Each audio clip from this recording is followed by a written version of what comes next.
Welcome back to family study channel. অনেক অনেক স্বাগত তোমাদের ফ্যামিলি স্টাডি চ্যানেলে।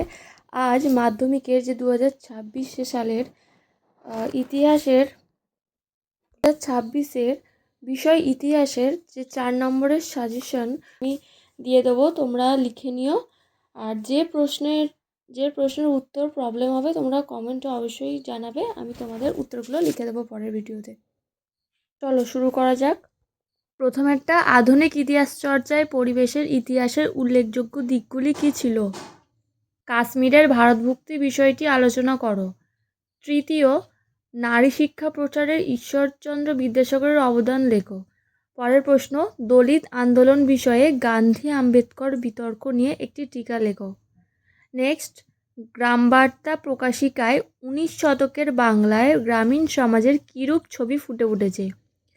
পরের প্রশ্ন, 19 শতকে নারী শিক্ষা বিস্তারে ড্রিঙ্ক ওয়াটার বেথুন কী ভূমিকা গ্রহণ করেছিলেন। নেক্সট, আনন্দমঠ উপন্যাসটি কীভাবে জাতীয়তাবাদী চেতনা বিস্তারে সহায়তা করেছিল। পরের প্রশ্ন, সাঁওতাল বিদ্রোহের কারণ ও প্রভাব আলোচনা করো।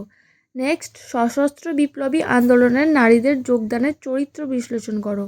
10 দাগের, বাংলায় ছাপাখানা বিস্তারের উপেন্দ্রকিশোর রায়চৌধুরীর অবদান আলোচনা করো।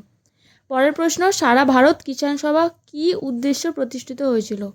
নেক্সট, বঙ্গভাষা প্রকাশিকা সভা ও জমিদার সভা তাদের উদ্দেশ্য পূরণে কতদূর সফল হয়েছিল।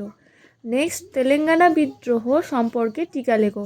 পরের প্রশ্ন, ব্রিটিশ বিরোধী আন্দোলনে তাম্রলিপ্ত জাতীয় সরকার কীরূপ অবদান রেখেছিল।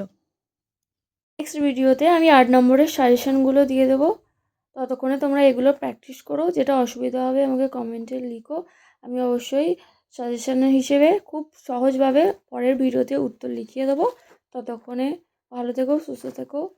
God bless you. Thank you.